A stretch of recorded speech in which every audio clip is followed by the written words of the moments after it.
So IndieWire just published an article where they asked a ton of entertainment professionals to name their top 10 favorite 90s movies, which is a nearly impossible task, but a lot of them had really good answers. Like John Boyega's list is awesome. Bill Hader, of course, had incredible taste with some of my personal faves that rarely get attention, like Barton Fink and Election. So of course, I had to make my own list, and I couldn't limit myself to 10, I had to go to 15. And just as a disclaimer, I'm like a reformed symbolic film bro, so this list may be unconventional, doesn't have Pulp Fiction on it. I know that may be upsetting to many people. It's a good movie, it's just not on my list. If that's gonna be too much for you to handle, I understand. You can just go ahead and leave now. So in no particular order, let's go ahead and start with Interview with a Vampire. I don't think a single person on that list named this movie, and it is a core memory for me. Easily Tom Cruise's best performance. He should have been cast as a villain way more, and this kicked off my vampire obsession. Virgin Suicides was super ahead of its time. If I am one thing in this world, it's a Sofia Coppola stan. I loved this movie as a teen, and it's also just gorgeous. The term cultural reset has been used pretty liberally in recent years, but this was literally a cultural reset. Matrix is one of the best sci-fi action movies ever made, period. A lot of people named Bottle Rocket, and I like Bottle Rocket, but I just think Rushmore is a better film. I'm a huge Wes Anderson fan, and this is probably my favorite of all of his films. Was The Big Lebowski on like 90% of everybody's list?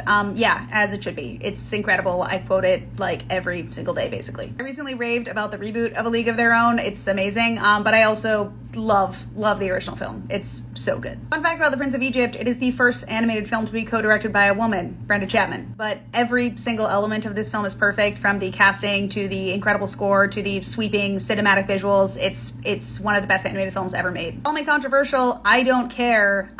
This film deserves a spot. I wrestled a lot between this one and Clueless, which is also amazing and not a wrong answer for this list at all, but this one just personally resonated with me more. And while we're on the topic of Shakespearean adaptations, Baz Luhrmann's Romeo and Juliet is incredible. So beautiful, so perfect. This film should be in the Criterion Collection. I don't care, argue with a wall. Let's just keep rolling with the controversy. Cheesy disaster movies were a staple of the 90s, and Deep Impact is the very best one. Armageddon gets a lot more attention with the Michael Bay of it all, but this movie actually had heart and still embraced all of the things that were outlandish about the story. I could write a dissertation about the impact this movie had, pun intended, and how wonderful it is, and I love it, and I won't apologize for it. And on that note, yes, Jurassic Park is not on this list, but The Mummy is. Is Jurassic Park the better film? Probably. Did it rewire my brain like The Mummy did? No. Choosing between Sleepy Hollow and Batman Returns for the Tim Burton pick was very hard, but again, I was a kid that liked creepy shit, and this movie just really had it all for me. I watched this movie every year. It is a literal crime that Empire Records only has 29% on Rotten Tomatoes. Critics really didn't get this movie when it came out, but it's phenomenal. And not enough people recognized how incredible animation was in the 90s. There's a lot of Disney picks. Princess Mononoke came out, but I think Toy Story 2 is really the best of them all, and also really indicative of the time period. And of course, I had to finish with my baby, Scream.